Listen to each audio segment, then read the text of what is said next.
Ayan guys, tapos na po kami kumain. Mga busog na, pabalik na kami ng office. Ayan, si RJ busog na yan.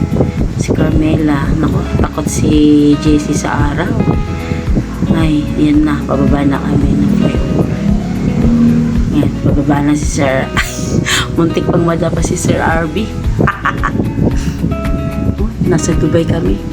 Ayan na, takot na takot si JC sa araw. Nakatalokbong pa talaga. Akala mo naman susunog. Ay sus. Tanggalin mo na JC. Yan. Kita na beauty mo. Yan, pababa na kami yan. Mahirap na maglakad. Mga busog na.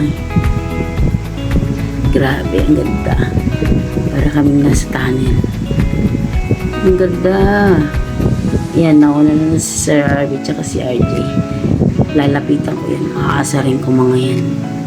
Teka lang. Diyan muna kayo mga iho-iha. At lalapitan ko muna itong dalawang makulit na to. Ano kaya pinag-uusapan ng mga siraulong to? Ha? Hoy, hintayin nyo naman ako. Ano pinag-uusapan nyo, ha? Ay, Sir Tristan, no?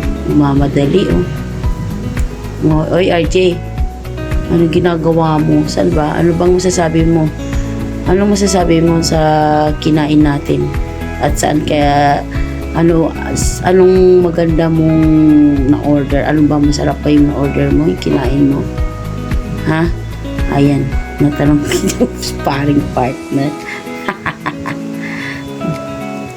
Ay sus. Laki ng tiyan ni Sir RB, oh. Ayan. Sir Tristan, wait lang. Nagmamadali ka naman, eh.